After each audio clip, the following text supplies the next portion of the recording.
Waduh. Siapapun orang yang tidak punya etika, akhlak dan moral, pasti di belakangnya ada tindakan-tindakan korupsi yang dilakukan dalam berbagai bentuknya. Membiarkan emak-emak dan ibu-ibu untuk melahirkan anak-anak yang tidak berakhlak itu adalah satu dosa besar kepada bangsa ini. Harus ada latar belakangnya kan. Maka saya balas, itu kan pertanyaan sampah secara akademis ya. Ya saya bilang receh aja, sebenarnya sampah lah. Profesor Mahfud MD mengeritik penegakan hukum, mengeritik polisi, mengeritik tentara. Loh, presiden untuk bidang itu namanya Mahfud MD. Iya, betul. Karena dia Menko. Iya. Menko itu nggak ada undang-undangnya. Dia ditunjuk oleh presiden sebagai orang kepercayaan. Pak Mahfud, saya angkat Anda jadi Menko, bereskan ini sektor Polhukam, bereskan ini polisi, bereskan ini mafia, bereskan ini ketidakbenaran dalam bidang hukum.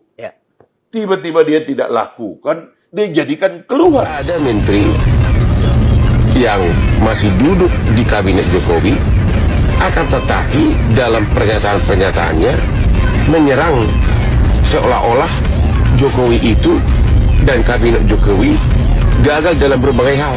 Jadi calon presiden dan wakil presiden itu harus punya mental yang kuat. Punya mental yang kuat, mendingan pulang ke rumah minum kopi sambil nonton TV, ngurus anak bini. Topik-topik yang mungkin lawan tidak akan bisa menjawab. Itu yang tidak dilakukan oleh Ganjar, Mahfud, dan mungkin juga Caimin. Hanya saja Pak Mahfud barangkali sebagai seorang yang senior, tua gitu ya, itu lebih hurtful gitu ya. Dia merasakan betul-betul itu sebagai tonjokan yang membuat dia mual barangkali ya. Sehingga secara spontan dia mengatakan, saya tidak mau menjawab pertanyaan Anda karena itu receh. Dalam Al-Quran,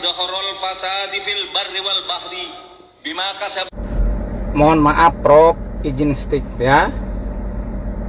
Baca Qur'annya itu salah, mohon maaf Pak Kiai Haji Mahfud MD.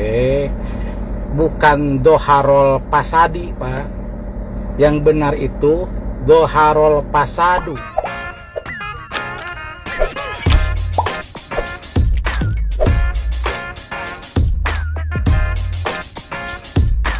Baik sahabat sekalian, jumpa lagi bersama saya di channel ini, di mana pada kesempatan video kali ini saya akan mereaksi beberapa buah video terkait dengan pernyataan dari Prof. Mahfud pasca debat Cawapres kemarin, dan dalam beberapa kegiatan, salah satunya adalah acara Tabrak Prof, di mana di situ ada satu statement atau pernyataan yang dikeluarkan oleh Prof. Mahfud, di antaranya adalah mengatakan bahwa Gibran itu bodoh, kemudian pertanyaan receh, mengulang kembali, dan mengklarifikasi atau menjelaskan mengapa ia sampai mengatakan itu pertanyaan receh pada saat debat Cawapres tersebut.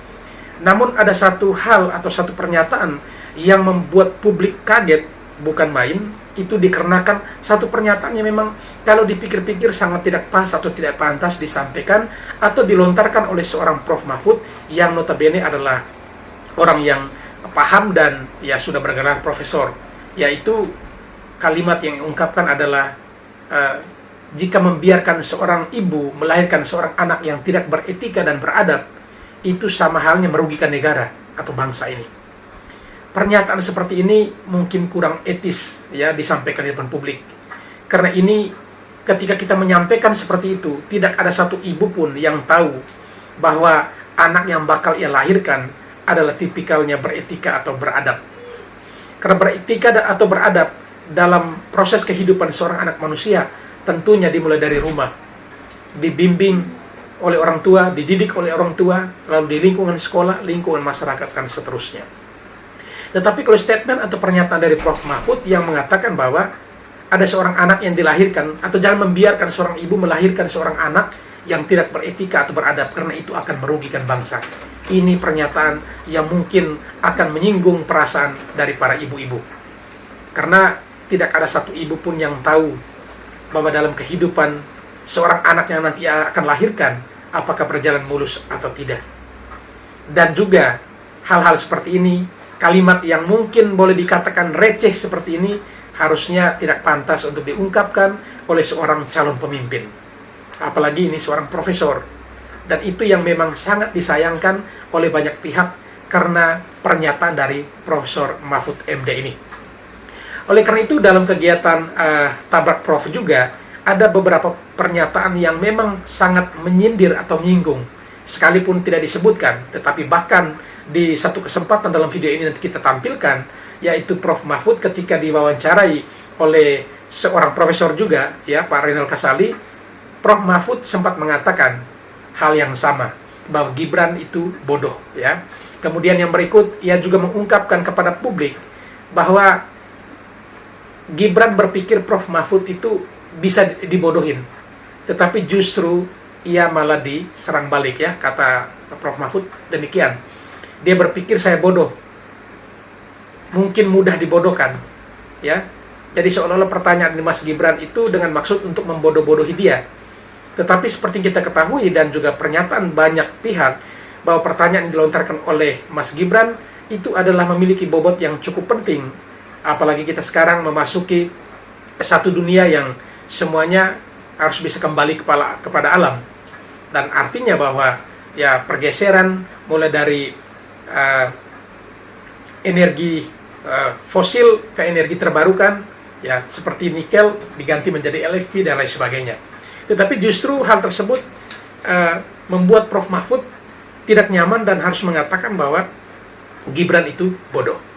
Oleh karena itu dalam video ini kita akan menyaksikan bagaimana pernyataan yang kontroversial yang dilontarkan oleh Prof Mahfud di depan publik, dan juga ada tanggapan, ya, dari beberapa tokoh. Salah satunya adalah pengacara ternama, yaitu Bang Hotman Paris Hutapea. Kemudian ada juga respon atau tanggapan dari Bang Ade Armando, ada juga Bang Fahri Hamzah menanggapi, dan juga ada dua perwakilan netizen yang saya coba selipkan dalam video kali ini, yaitu bagaimana reaksi atau respon mereka terhadap pernyataan dari Prof Mahfud. Baik, sebelum kita masuk ke videonya, terlebih dahulu seperti biasa kepada para sahabatku sekalian yang mungkin belum sempat memberikan dukungan terhadap channel ini, mohon dukungannya dengan menekan tombol subscribe dan membunyikan tanda loncengnya, agar setiap video baru yang kami upload pada channel ini, saudara sekalian bisa mengikutinya dari waktu ke waktu. Baik, sahabatku sekalian, selanjutnya kita masuk ke video pertama, bagaimana pernyataan kontroversial dari Prof Mahfud. Mari kita ikuti videonya. Siapapun orang yang tidak punya etika, akhlak dan moral, pasti di belakangnya ada tindakan-tindakan korupsi yang dilakukan dalam berbagai bentuknya. Membiarkan emak-emak dan ibu-ibu untuk melahirkan anak-anak yang tidak berakhlak itu adalah satu dosa besar kepada bangsa ini. Bangsa ini akan hancur manakala generasi mendatang itu tidak punya etika dan tidak punya akhlak. Tabrak! Karena ketidakpunyaan etika dan akhlak itu sebenarnya selalu berbarengan dengan sifat-sifat koruptif. Siapapun orang yang tidak punya etika, akhlak dan moral, pasti di belakangnya ada tindakan-tindakan korupsi yang dilakukan dalam berbagai bentuknya.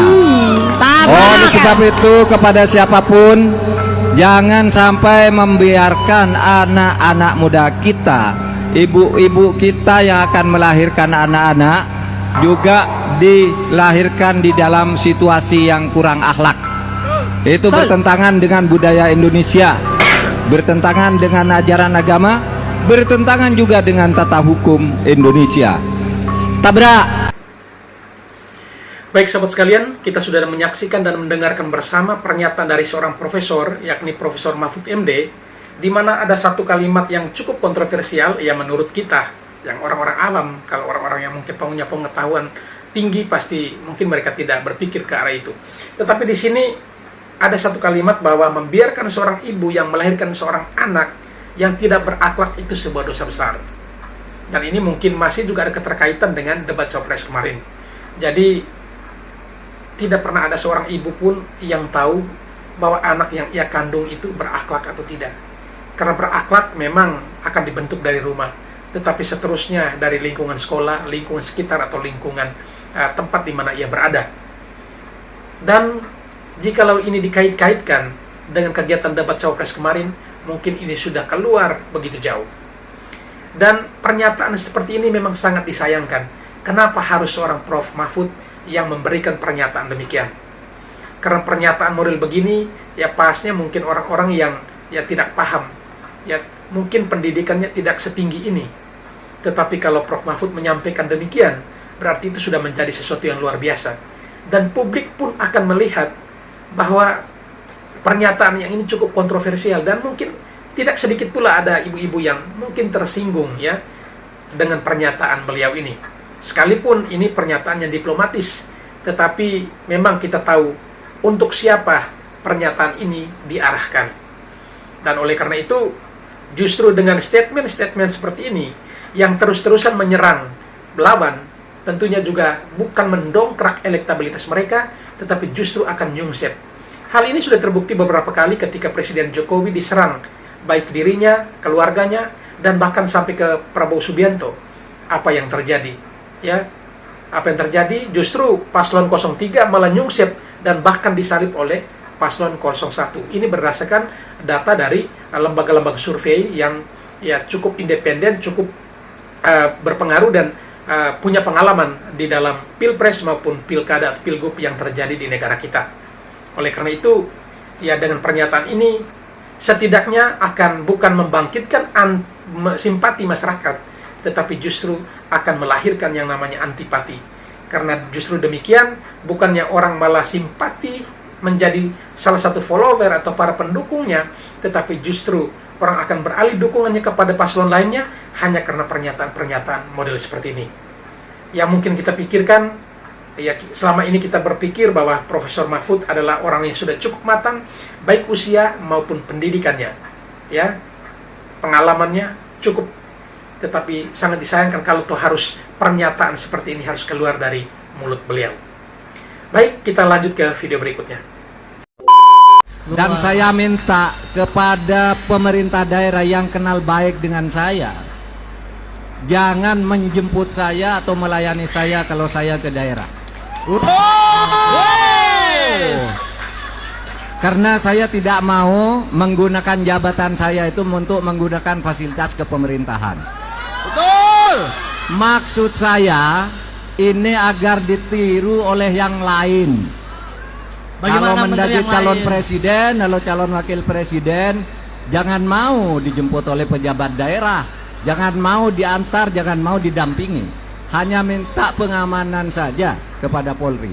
Oleh sebab itu, saudara, di daerah-daerah ini banyak teman baik saya. Banyak juga yang saya promosikan, ada yang menjadi pangdam, ada yang menjadi PLT gubernur, ada yang menjadi pejabat bupati wali kota.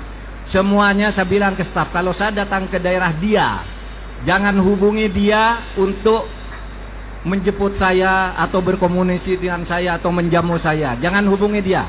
Kasihan dia nanti dipecat kalau menghubungi saya. Mantap. Karena fenomenanya orang kalau dekat-dekat dengan lawan politik itu itu susah, segera dipindah, segera dinaikkan, tapi sebenarnya ditendang ke atas, segera dan macam-macam. Oleh sebab itu, semua pejabat yang kenal saya yang selama ini baik-baik saja, kalau saya datang ke daerahnya, Anda usah ikut menjemput agar tidak berbahaya bagi Anda, bagi karir Anda. Itu yang saya katakan. Kemudian itu ternyata situasinya tidak berimbang. Pihak lain tampak menggunakan jabatan. Betul. Jadi antar dan sebagainya. Malah yang terakhir ini menteri-menteri yang tidak ada kaitannya dengan politik juga sudah ikut tim sukses. Siapa itu? Singkat, gitu, iya kan? Betul. Oleh sebab itu, saya kira percontohan saya, dia sudah cukup. Baik sahabat sekalian, itulah pernyataan dari Prof. Mahfud pada acara Tabrak Prof, di mana di situ ada dua, kalau dari cuplikan video ini kita bisa melihat ada dua hal yang ia sampaikan, yaitu yang pertama terkait dengan pesannya kepada para capres maupun cawapres yang lain harus bisa mengikuti jejaknya. Karena memang selama ini yang terjadi ketika ia berkunjung ke daerah-daerah, tidak pernah sekalipun ia diterima, dijamu, diantar, dan juga didampingi oleh para pejabat daerah. Karena ini akan mengancam posisi mereka. Sekalipun Prof. Mahfud mengatakan bahwa ia pernah berjasa, pernah mengorbitkan atau pernah mempromosikan orang-orang tertentu, ada yang bahkan menjadi pangdam, menjadi PLT gubernur, dan lain sebagainya. Tetapi justru yang mengatakan ini agar bisa ditiru oleh para kandidat lainnya. Sehingga menurutnya bahwa ya harusnya seperti itu. Karena di sini yang ia sampaikan, ya justru saat ini yang ia perhatikan bahwa ada calon atau kandidat lain yang turun ke lapangan, tetapi justru diterima oleh para pejabat tersebut. Ya, tetapi kalau memang kandidat itu turun ke lapangan, tetapi kapasitasnya sebagai seorang menteri ataupun seorang wali kota tentu akan berbeda. Jika kunjungannya itu dalam rangka dia sebagai seorang pemerintah, baik itu menteri ataupun juga kepala daerah, tentu pasti harus diterima karena itu adalah kegiatan yang berkaitan dengan pemerintahan. Tetapi kalau turun dalam rangka kampanye mungkin berbeda. Tetapi yang kita perhatikan selama ini, kalau memang turun dalam rangka jabatan yang melekat dalam dirinya, ya mau tidak mau pemerintah daerah harus menjemput karena itu sudah menjadi bagian dari protokoler, ya, dan juga itu menjadi satu kesatuan sebagai tuan rumah yang baik tentu akan menerima tamu yang datang, bahkan tamu yang datang itu adalah secara struktur lebih tinggi, ya, jadi itu mungkin bisa dipilah atau dibedakan.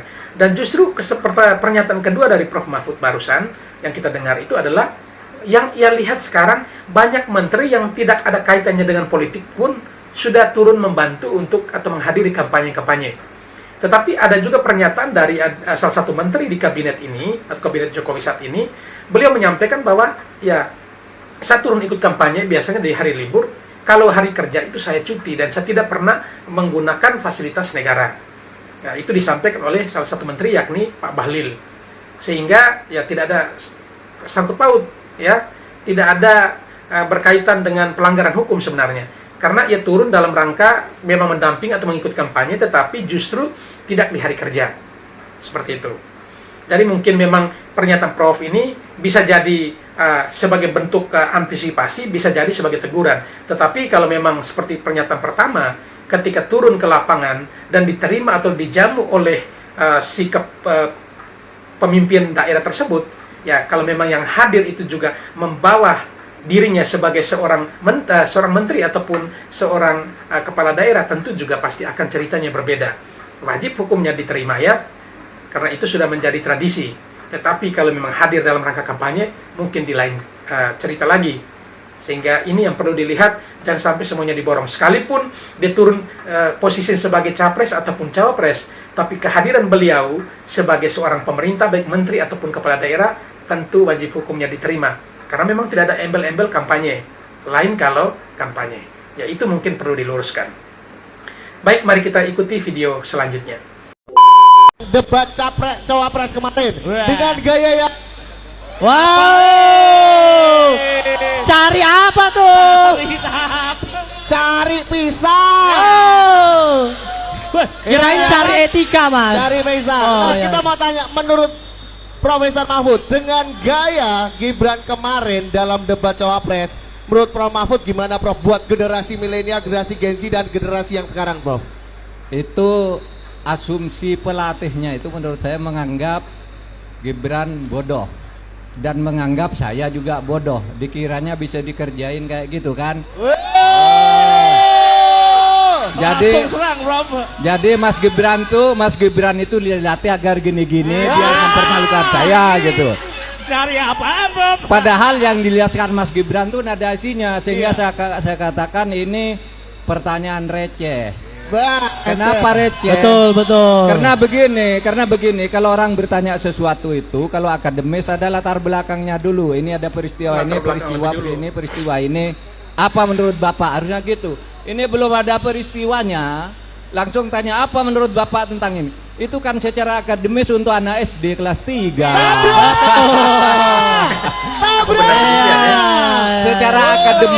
Secara akademis itu mentah, maka saya katakan tidak layak dijawab untuk sebuah forum terhormat. Betul. Receh. Oke. Receh ini dulu. Iya. Maunya mempermalukan kan, sepermalukan balik pelatih. Betul. Baik sahabat sekalian, itu pernyataan dari Prof. Mahfud yang seolah-olah pertanyaan Mas Gibran itu dituntun oleh seseorang atau pelatihnya. Dan pelatihnya itu seolah-olah berpikir Mas Gibran orang bodoh dan Prof. Mahfud juga orang bodoh. Tujuannya untuk mempermalukan Prof. Mahfud, tetapi justru Prof. Mahfud mempermalukan balik. Kira-kira sahabat sekalian, yang mungkin yang menonton debat Cawapres kemarin, apakah pertanyaan Mas Gibran itu tidak berdasar? terkait dengan green inflation atau green inflation tersebut. Menurutnya bahwa itu pertanyaan receh. Nah, kalau receh dan tidak dijawab, kira-kira apa lagi yang harus disampaikan?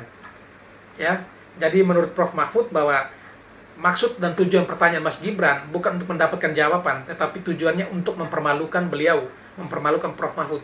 Tetapi justru Prof. Mahfud mengatakan apa? Tujuannya untuk mempermalukan saya, tetapi justru saya mempermalukan balik. Apakah benar Mas Gibran punya tujuan untuk mempermalukan beliau? Padahalnya green inflation adalah sebuah isu besar, isu global yang sudah harusnya sudah dipertimbangkan dan diperhitungkan. Dan itu sudah bukan hal baru untuk kapasitas seorang calon pemimpin. Ya mungkin sebagai rakyat jelata, rakyat biasa, barangkali ini adalah sesuatu yang baru, sangat awam di telinga ya. Tetapi kalau sebagai seorang calon pemimpin, tentunya beliau akan memiliki beberapa referensi, apalagi tema debat itu, ya pertanyaan Mas Gibran masih terkait dengan tema debat. Tentunya timnya sudah harus mempersiapkan dengan baik, dan bahkan ada isu-isu global yang terkait dengan hal-hal yang nanti bakal ditanya. Salah satunya mungkin green inflation, itu juga bagian dari masuk dalam tema debat, tidak keluar dari tema debat itu sendiri. Tetapi justru ketika ditanya, beliau tidak jawab dan kembalikan kepada moderator dengan mengatakan bahwa ini pertanyaan receh. Oleh karena itu Mas Gibran pun bertanya, ya kalau receh dijawab dong. Kalau tidak dijawab, kira-kira receh atau mahal? Menjadi mahal jadinya, karena memang tidak bisa dijawab. Ya kenyataannya seperti itu. Tetapi justru Prof. Mahfud membalikannya, dan pada acara Tabrak Prof, beliau mengatakan bahwa tujuannya itu untuk mempermalukan saya, tetapi saya permalukan balik. Justru apa yang beliau buat atau lakukan pada saat debat di situ, banyak pihak, banyak orang atau publik menilai bahwa justru debat tersebut memang ya sepertinya Mas Gibran yang seorang anak ingusan mampu mengimbangi dan bahkan membungkam dua tokoh besar, yaitu seorang profesor dan juga seorang ketua partai. Baik guys, mari kita ikuti video berikutnya. Oke, silakan Mbak. Tapi gini ya, rambu-rambu pertanyaannya. Pertanyaannya yang masuk akal. Jangan seperti orang bodoh. Yang masuk akal, jangan seperti orang bodoh ya. Ini sepertinya semua orang bodoh ini ya. Ntar dulu. Luar biasa Ini ini. karena saya nih orang NU. Jadi di NU tuh ada pesan Imam Dalil, Syafi'i. Kata Imam Syafi'i, saya sudah berdiskusi dengan ratusan orang pandai, selalu memuaskan. Tapi yang paling sulit itu berdiskusi dengan orang bodoh. Maka di kalangan NU itu ada dalil. Ya, tarkul jawab alal jahil jawabun. Tidak menjawab pertanyaannya orang bodoh itu adalah jawaban yang paling baik. Ayo tanya yang baik.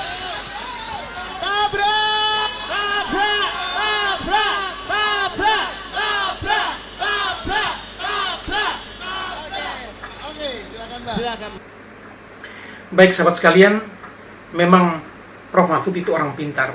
Semua orang akui, bangsa Indonesia, rakyat Indonesia akui itu. Tetapi dengan memberikan atau melontarkan pernyataan model seperti ini, memang sangat disayangkan. Tidak pantas, tidak pas keluar dari mulut seorang Profesor Mahfud. Di sini ia mengatakan, seolah-olah yang bertanya pada waktu itu adalah Mas Gibran, itu orang bodoh. Dan bahkan ia mengatakan ada dalilnya, ya, apalagi mereka orang NU. Ya, ada sebuah cerita yang disampaikan tadi terkait dengan Imam Syafi'i yang mengatakan bahwa dia puas berdiskusi dengan 100 orang pintar, tetapi hanya dengan berhadapan satu orang bodoh itu membuat dia pusing ya, tidak puas. Jadi seolah-olah diskusi atau debat yang terjadi itu Prof. Mahfud berhadapan dengan seorang yang bodoh. Biasanya di mana-mana kalau orang pintar, orang hebat tidak pernah mengatakan orang lain itu bodoh. Tidak pernah mengatakan orang lain itu dia lebih pintar. Justru orang yang pintar, orang yang hebat tidak pernah menyombongkan diri dan tidak pernah pukul dada dan mengatakan dia pintar. Tetapi justru kepintarannya itu yang akan diwartakan atau disampaikan oleh orang lain. Akan ada cerita dari orang lain kepada orang yang lainnya lagi tentang orang yang hebat itu. Bukan sebaliknya, kita menunjukkan kepintaran dan kehebatan kita kepada publik dengan menjatuhkan orang lain.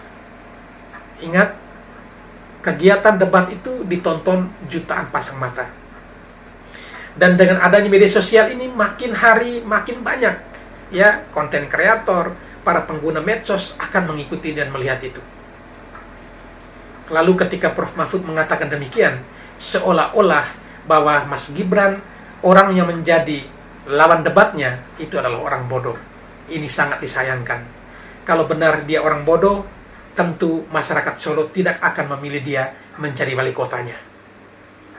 Ya, apakah benar seorang wali kota Solo itu orang bodoh? Kalau dia orang bodoh, tentu tidak mungkin terpilih dan terpikirkan oleh koalisi-koalisi partai untuk bisa mendukungnya. Kalau dia orang bodoh, juga tentu tidak akan menyelesaikan studinya, pendidikannya di luar negeri. Kalau dia orang bodoh, tentunya juga tidak ada satu orang pun yang terpikirkan untuk mendorongnya, untuk mendukungnya menjadi seorang cawapres. Kiranya Prof. Mahfud, kalimat atau pernyataan tentang bodoh ini harusnya ditinggalkan. Karena ini adalah sebuah pembunuhan karakter. Seorang Profesor Mahfud diakui di mana-mana adalah orang hebat. Tetapi kalau kehebatan kita dengan menyerang dan mengata-ngatain orang lain bodoh, justru kehebatan kita akan dinilai. Kalau kita hebat, tentunya tidak akan menjatuhkan orang lain, menyerang orang lain dengan cara-cara seperti itu. Rakyat sudah semakin pintar, masyarakat sudah semakin paham. Justru dengan mengatakan demikian akan menimbulkan simpati masyarakat terhadap orang yang dizolimi, terhadap orang yang mungkin kita katakan orang bodoh. Kita belajar dari pengalaman ketika Mas Gibran salah mengatakan, salah mengucapkan asam sulfat menjadi asam folat menjadi asam sulfat, dibully di mana-mana.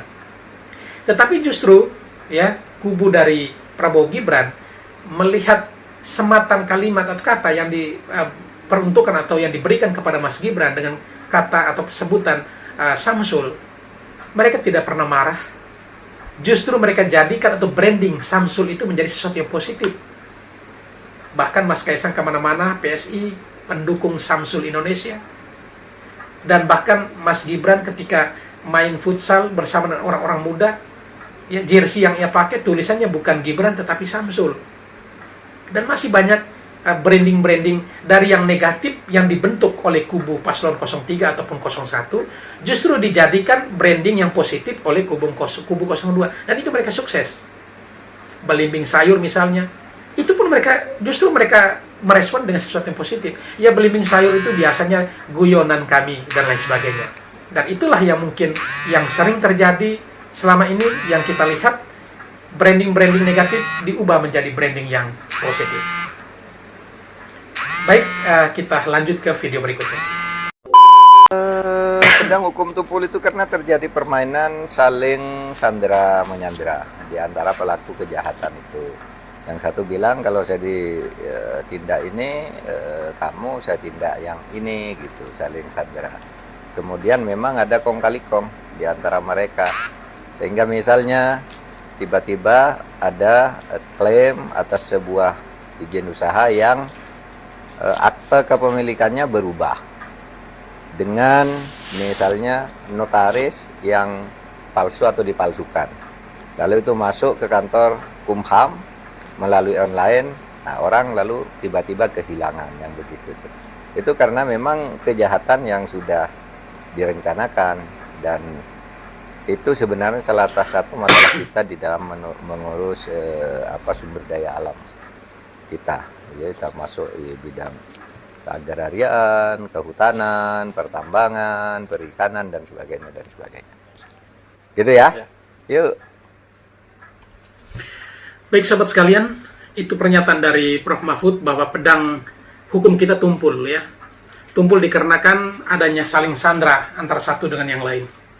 Baik, kalau Prof. Mahfud mengatakan demikian, yang menjadi pertanyaannya, tugasnya siapa untuk menyelesaikan itu? Tugasnya siapa untuk meluruskan itu? Tugasnya siapa untuk menuntaskan agar jangan sampai terjadi seperti itu? Dan tugasnya siapa agar pedang hukum itu menjadi tajam kembali dan tidak tumpul seperti yang disampaikan? Tentunya ini juga menjadi sebuah pekerjaan pokok dan pekerjaan besar seorang Menko Polhukam. Dan kalau memang itu nyata ada, kira-kira solusinya bagaimana untuk bisa diatasi atau diselesaikan? Kita tidak hanya cukup dengan menyampaikan di publik seperti ini, tetapi minimal harus ada solusi yang tepat, yang bijak, yang baik atas kasus atau peristiwa yang terjadi seperti ini. Jadi kalau memang ya kita hanya bisa mengungkap seperti ini, mungkin semua orang bisa mengungkapkan. Tetapi kalau untuk mencarikan solusi, itulah tidak semua orang bisa ya. Baik, kita lanjut ke video berikutnya. Ya, saya sudah menduga bahwa anak ini hanya gimmick. Seperti yang pertama itu kan cuma gitu, isinya enggak ada. Sehingga lalu saya begitukan juga, kamu jawabnya juga enggak ada isinya. Kan mestinya kalau debat itu, kalau bicara misalnya greenflation, mestinya kan ada latar belakang. Ada lagi nih ternyata greenflation, bagaimana pendapat? Langsung apa pendapat Bapak tanya? Itu kan seperti cerdas cermat anak SMP. Saya bisa tanya aja pada dia secara spontan, apa pendapat Anda tentang teori Van Vollenhoven tentang Kumadat? Kan tidak boleh begitu. Harus ada latar belakangnya kan. Maka saya balas, itu kan pertanyaan sampah secara akademis ya. Ya saya bilang receh aja, sebenarnya sampah lah. Ya Pak, kita dosen kan tahu sekali. Ketemu orang langsung tanya gitu. Pertanyaan menjebak, pertanyaan seakan-akan hanya kita yang tahu, padahal ini adalah suatu istilah harus jalan. Tapi menarik sekali kemudian Prof. Mahfud bercerita tentang orang Madura. Salah satu solusinya ya. Baik sahabat sekalian, inilah asli yang sesungguhnya harus diungkapkan oleh Prof. Mahfud. Beliau mengatakan bahwa itu pertanyaan receh, itu mungkin hanya diperhalus. Tetapi sesungguhnya yang ia tujukan untuk Mas Gibran itu adalah pertanyaan sampah. Barusan kita dengarkan bersama ketika ia berdiskusi dengan Prof. Renal Kasali, bahwa harusnya pertanyaan terkait dengan green inflation itu harus yang dimulai dengan latar belakang terlebih dahulu, baru pertanyaan. Tetapi justru Mas Gibran langsung bertanya, tanggapan Bapak apa? Ya karena mungkin Mas Gibran juga berpikir green inflation ini kan bukan sebuah hal baru. Ya kalau untuk rakyat biasa, barangkali ini mungkin hal baru. Ya masih sangat awam. Tetapi seorang calon pemimpin, ini kan isu-isu besar, isu-isu global ini tentunya juga pasti sudah paham. Oleh karena itu pada debat Cawapres kemarin, Mas Gibran mengatakan apa? Kan beliau Prof.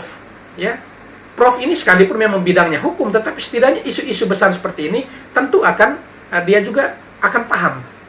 Apalagi hal ini sudah seringkali disampaikan, ya, mulai dari Pak Tom Lembong, itu juga mantan salah satu menteri di kabinet ya. Tentunya juga hal ini bukan hal baru lagi, apalagi dengan kebijakan hilirisasi nikel, lalu ada pihak yang melawan, ya untuk bisa mengimbangi nikel ini maka muncullah ada LFP, kemudian kebijakan terkait dengan pergantian dari energi fosil menjadi energi terbarukan, itu juga yang sempat ditanyakan kepada Cak Imin. Kemudian yang berikut menyangkut green inflation ini juga ya akan ada dampaknya ketika inflasi hijau itu terjadi. Apa yang harus dipersiapkan, dan mungkin itu yang dipikirkan oleh Mas Gibran. Tentu isu ini pasti sudah dipahami oleh Prof. Mahfud, tetapi sangat disayangkan justru penyampaian Prof. Mahfud tidak demikian.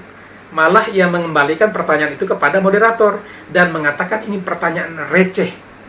Memang pada saat debat beliau mengatakan ini pertanyaan receh, tetapi sesungguhnya yang ia ungkapkan di depan Prof. Renal Kasali bahwa sesungguhnya itu pertanyaan sampah. Sadis betul ya. Ya sangat disayangkan ya seorang prof harus bisa menyampaikan seperti itu. Tapi itulah yang sudah terjadi, ya kita mau bagaimana lagi. Tinggal bagaimana rakyat atau masyarakat bisa mempertimbangkan dari banyak hal, banyak faktor, banyak isu, banyak pemberitaan, banyak informasi yang berkembang akhir-akhir ini. Tentunya sudah mendekati hari pemilihan, ya masyarakat pasti sudah punya pilihan tetap. Dengan masih ada istilahnya masih masa injury time, masih ada ini untuk bisa bagaimana berpikir untuk mempertimbangkan pilihan yang tepat untuk bangsa yang besar ini. Baik, selanjutnya mari kita dengarkan apa komentar ya dari seorang pengacara ternama Indonesia, Bang Hotman Paris Hutapea ya terkait pernyataan dari Prof. Mahfud yang mungkin terkait dengan padang hukum kita tumpul, lalu rencana pengunduran diri dan lain sebagainya. Mari kita dengarkan dan juga saksikan video pernyataan atau komentar dari Bang Hotman untuk kita ketahui terkait dengan Prof. Mahfud MD. Mari kita saksikan.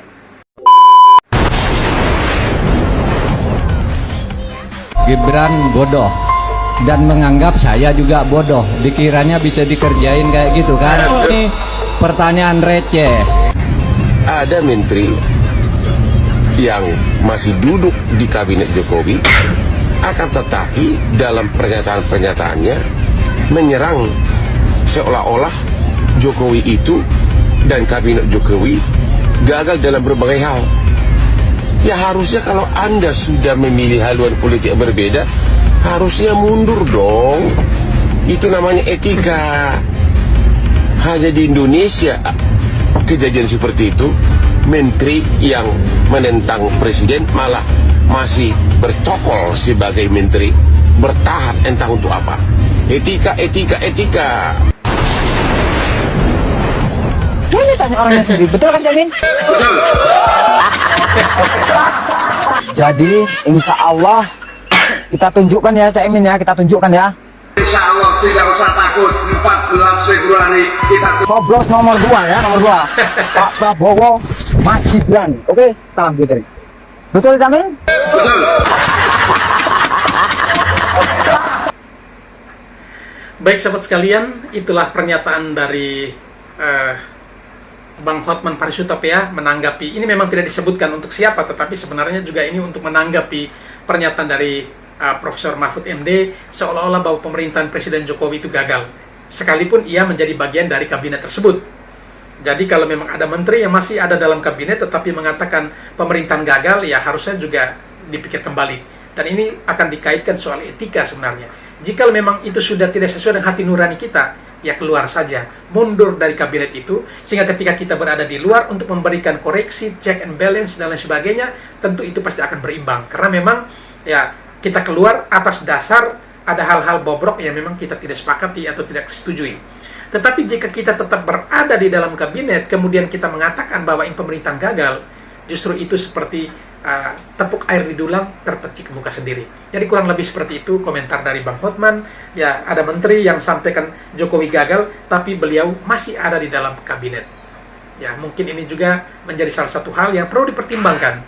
Ya, kalau memang sudah tidak betul lagi pemerintahan Presiden Jokowi, silakan mundur, teratur, dan ketika Anda di luar, mungkin Anda bisa menyampaikan itu, dasar Anda mundur karena ketidaksukaan atau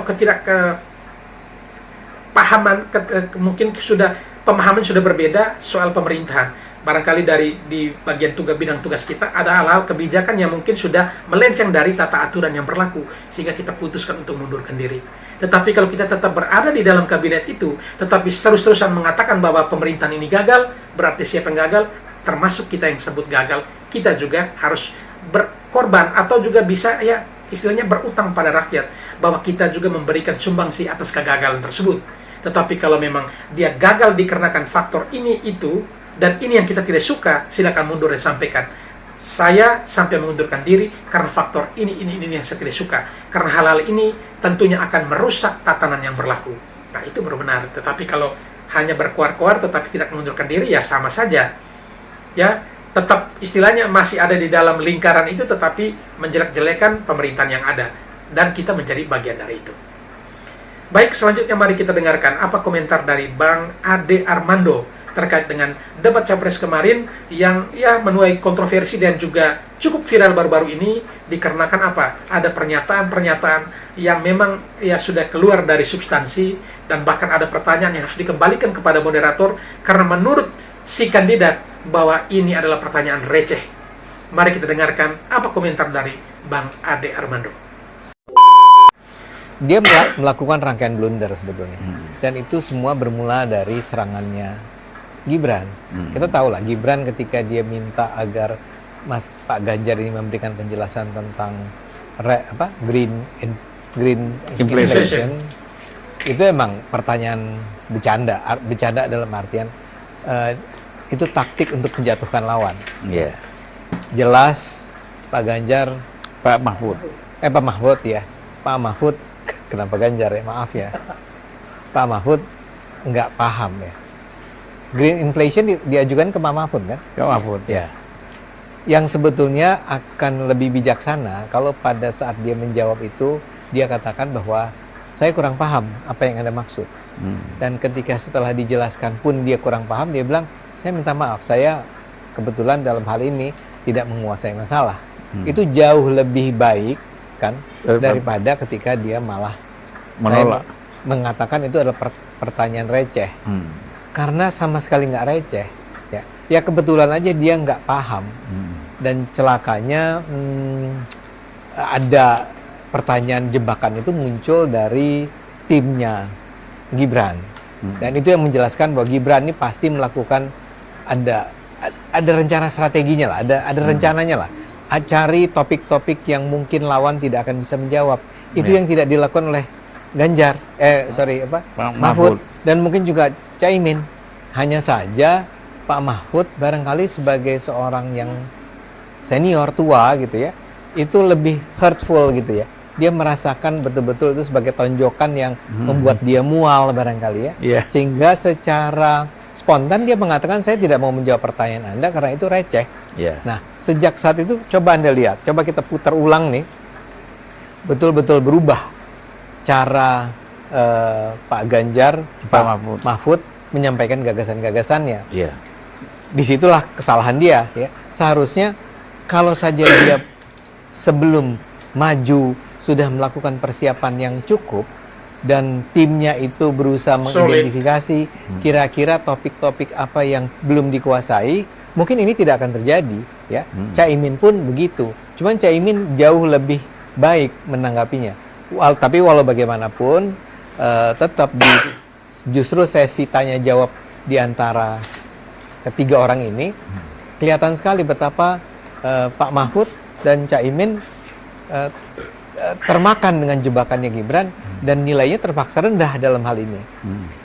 Nah, itu yang pertama. Yang kedua adalah ini jadinya seperti sebuah pertarungan antara kubu pemerintah atau kubu pro pemerintah saat ini melawan kubu anti pemerintah saat ini, yaitu Gibran ada di kubu pro pemerintah dan menjelaskan secara sangat baik tentang sikap pemerintah melawan lawannya, oposisinya. Masalahnya adalah Pak Mahfud bukankah sebenarnya bagian dari pemerintah saat ini? Sehingga kalau dia mengkritik secara sangat keras tentang apa yang terjadi di saat ini, kita akan bertanya, itu bukannya bagian dari tanggung jawab Bapak ya? Dan Bapak adalah Menko Polhukam, you are supposed to gitu ya. Anda seharusnya bisa menangani ini ketika Anda masih menjabat. Sekarang tiba-tiba di ujung pemerintahan Anda menyerang ini itu. Bahkan seringkali dia bilang di kementerian saya ada sekian banyak kasus. Itu kan iya, dan apa yang Anda lakukan dong sebagai seorang menteri? Apakah kesan saya minta maaf ya terhadap semua pendukung kubunya Ganjar dan Mahfud.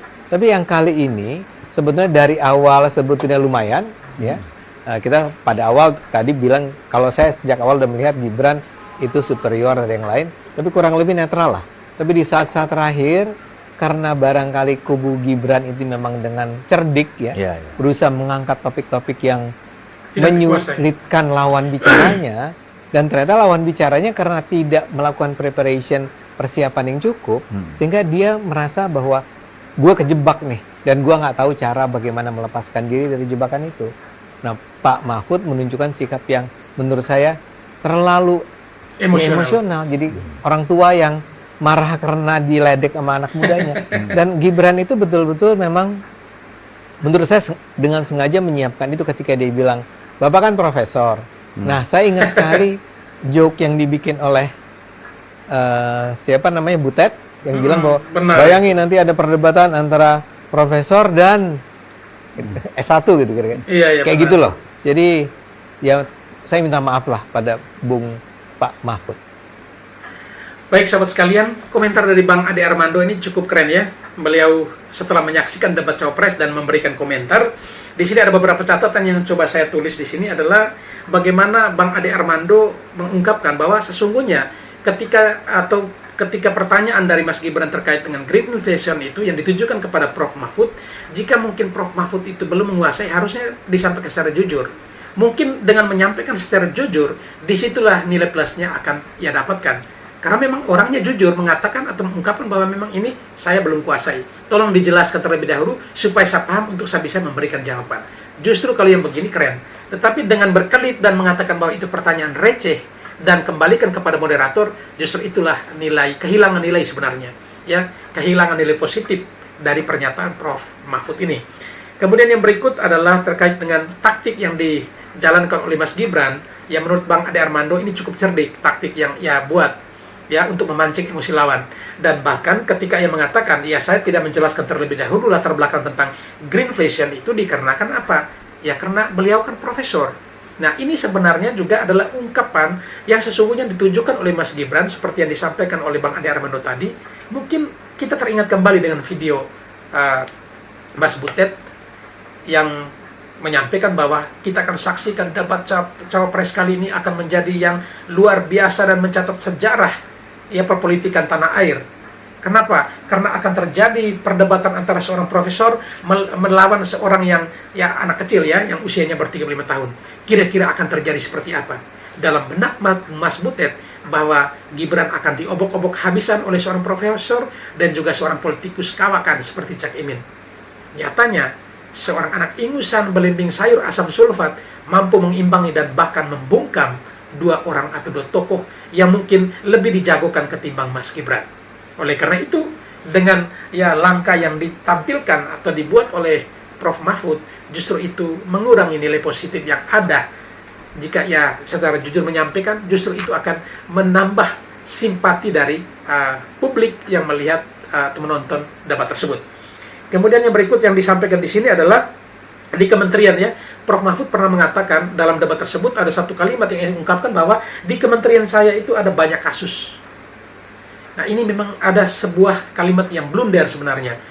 Nanti publik akan melihat kalau memang di kementerian Bapak itu banyak kasus, lalu Bapak ada di mana dan sudah sebagaimana upaya atau sebesar upayanya seperti apa untuk bisa mengatasi masalah yang ada atau kasus yang ada. Jika kasusnya banyak dan tetap menjadi banyak, berarti dipertanyakan kira-kira kinerja Bapak seperti apa.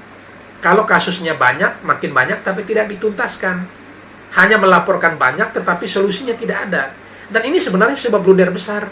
Dikarenakan apa? Kita membongkar aib kita sendiri. Memang transparansi dan kejujuran itu benar, tetapi kalau ini hal-hal sensitif terkait dengan kinerja kita, lalu kita sendiri yang buka, ini kan juga agak sedikit lucu sebenarnya. Ya, beliau mengungkapkan bahwa di kementerian saya banyak kasus. Justru ini kalau otak orang awam pun berpikir, kalau di kementerian Bapak itu banyak kasus dan tidak bisa diatasi, kenapa sekarang Bapak mau maju menjadi seorang cawapres? Nah, kurang lebih seperti itu. Baik, selanjutnya mari kita dengarkan apa komentar dari Bang Fahri Hamzah terkait Prof. Mahfud MD. Mari kita saksikan.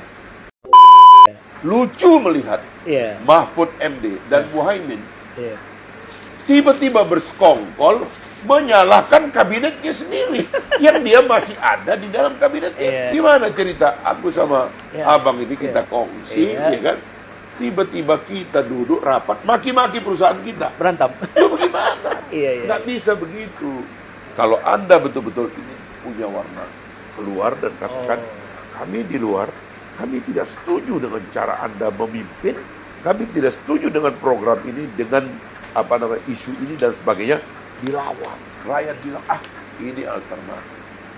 Sekarang nggak bisa dilihat alternatif. Profesor Mahfud MD mengeritik penegakan hukum, mengeritik polisi, mengeritik tentara. Loh, presiden untuk bidang itu namanya Mahfud MD. Karena dia Menko. Menko itu nggak ada undang-undangnya. Dia ditunjuk oleh presiden sebagai orang kepercayaan. Pak Mahfud, saya angkat Anda jadi Menko, bereskan ini sektor Polhukam, bereskan ini polisi, bereskan ini mafia, bereskan ini ketidakbenaran dalam bidang hukum. Tiba-tiba dia tidak lakukan, dia jadikan keluhan dalam debat. Sama juga ini Pak Muhaimin, karena menterinya banyak dalam kabinet, harusnya dia sebagai ketua umum memberikan arahan.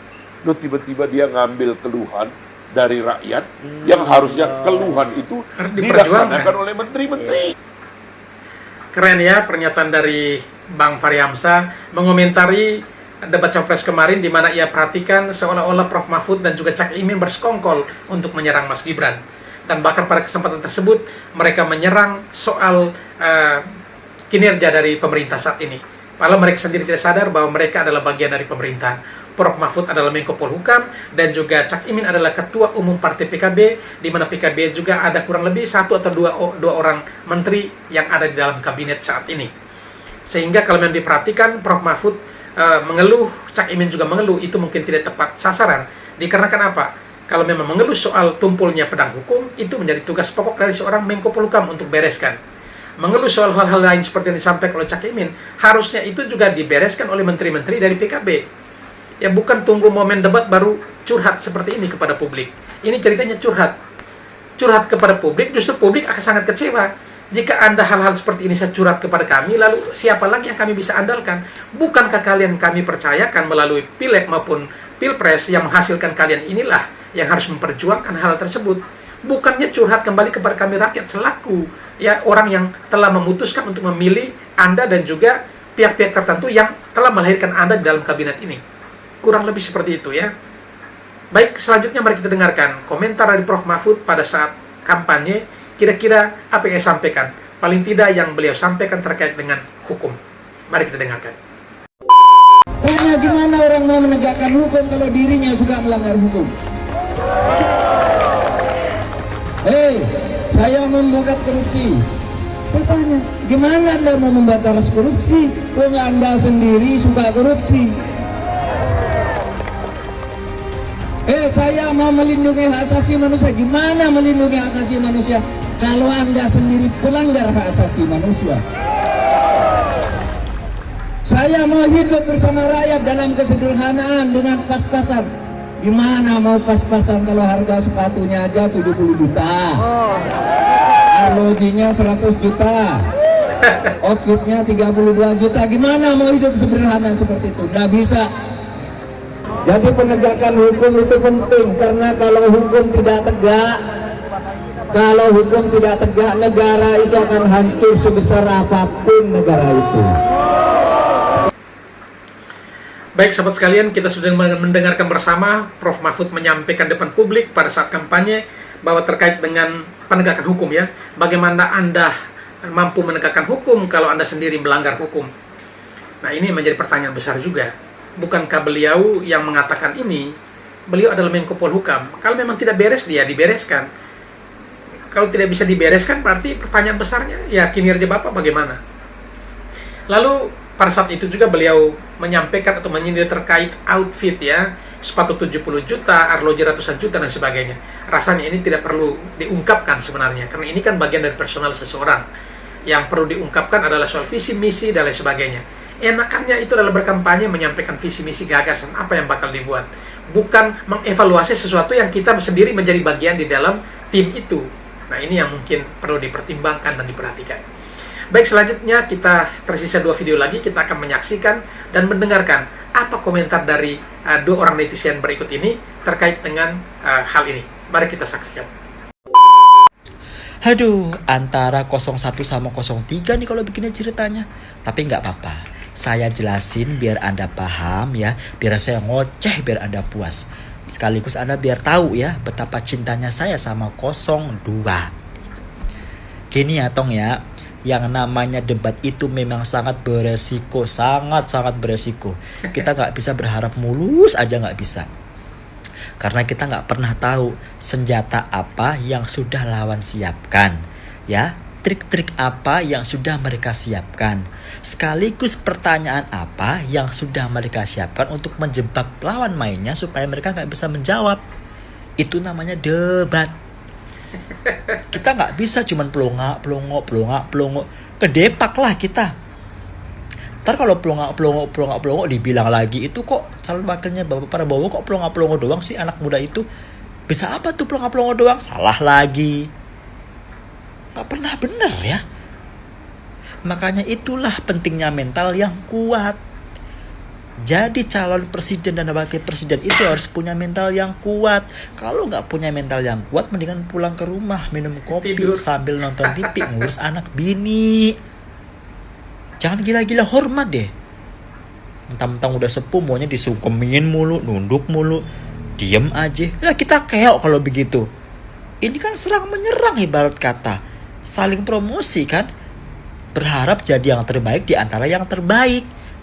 Ya kalau kita cuma diem aja, ya nggak bisa lah. Masalah etika menurut saya tuh Gibran tuh udah bagus etikanya. Kan saya udah bilang yang penting itu nggak ngomong kasar, ngomong binatang, nggak jorokin, nggak main fisik, nggak ngeludahin. Itulah yang nggak sopan. Kalau hanya sebatas argumen-argumen yang keras, itu wajar. Kita Namanya nggak bisa debat, ya. menyamaratakan cara ngomong. Lu sama gue aja cara ngomongnya pasti beda. Terus nih lu ngomong apa nih katanya nih? Etika di panggung itu lu masa mau mimpin lu aja nulisnya udah ngaco nih nulisnya nih. Kelakuan begitu. Nah, sekarang saya mau tanya sama Anda. Pasti Anda nonton kan kemarin debat presiden? Nonton kan? Hah? Nonton nggak? Jawab. Pasti Anda ngeliat kan betapa Bapak Anies yang terhormat sama Bapak Ganjar yang terhormat segitu merendahkan Bapak Prabowo. Coba. Kita aja ya yang lihat itu kita kesel, kita jengkel. Tapi kenapa kita bangga sama Bapak Prabowo? Kita bangga banget sama beliau karena beliau cuman diem, pasrah, udah. Bukan beliau takut, bukan. Karena apa? Beliau sadar udah resiko beliau sebagai calon pemimpin. Harus siap mental, fisik, semuanya harus siap. Emosi. Makanya gak mudah marah. Masih mending Mas Gibran mau salam-salaman sama lawan mainnya. Lah kemarin debat presiden, boro-boro. Masih belum paham? Hah? KTP angin. Baik sobat sekalian, demikianlah beberapa buah video yang coba saya reaksi pada kesempatan kali ini, masih terkait dengan debat Capres kemarin dan pernyataan atau statement yang dilontarkan atau yang disampaikan oleh Prof. Mahfud, baik dalam masa atau pada kesempatan debat maupun di luar debat, ya, dalam acara Tabrak Prof dan juga ya podcastnya Prof. Renal Kasali, beliau juga tetap memberikan pernyataan yang sama. Dan bahkan dalam satu kesempatan yang cukup ya kontroversial, beliau menyatakan atau menyampaikan apa, ya, jangan pernah biarkan seorang ibu yang melahirkan anaknya yang tidak berakhlak, karena itu adalah bagian dari dosa terhadap bangsa dan negara. Kok bisa setega itu? Kita semua tidak tahu bahwa ada bayi atau anak yang sementara dikandung oleh ibu-ibu itu berakhlak atau tidak. Karena kalau kita menyatakan demikian sangat disayangkan. Harusnya kalimat ini cocoknya disampaikan oleh orang-orang yang mungkin ya tidak selevel Prof. Mahfud harusnya. Tetapi apa mau dikata, pernyataan itu sudah dilontarkan, ya. Dan lagi-lagi beliau tetap menyinggung bahwa pertanyaan dari Mas Gibran itu pertanyaan receh. Tetapi di hadapan Prof. Renal Kasali, Prof. Mahfud mengatakan apa? Sesungguhnya itu adalah pertanyaan sampah, bukan receh. Mungkin ia memperhalus kalimatnya ketika di debat karena itu dinonton begitu banyak penonton dan juga ya disiarkan secara langsung. Beliau memperhalus kalimatnya dengan mengatakan pertanyaan receh. Padahalnya di podcastnya Prof. Renal yang katakan itu pertanyaan sampah. Sungguh di luar dugaan kita sekalian, seorang Prof. Mahfud yang selama ini kita lulukan, tetapi justru statementnya ini yang membuat kita berpikir apakah pantas kalimat itu harus keluar dari mulut seorang Profesor Mahfud MD yang kita kagumi. Baik sahabat sekalian, demikian saja perjumpaan kita pada kesempatan kali ini. Kepada para sahabatku sekalian yang mungkin ingin berkomentar, silakan tulis komentar sebanyak-banyaknya di kolom komentar. Dan juga kepada para sahabat yang mungkin belum sempat memberi dukungan, mohon dukungannya dengan menekan tombol subscribe dan membunyikan tanda loncengnya. Ingat sahabatku sekalian, bahwa subscribe itu gratis. Dan jika video ini menarik, silakan share kepada teman Anda, sahabat Anda. Dan ingat, jangan lupa berkomentar. Dan juga tidak menutup kemungkinan kepada sahabatku sekalian yang mungkin ingin merequest video apa yang bakal kita reaksi pada kesempatan berikutnya, silakan tulis di kolom komentar. Sekian dan terima kasih.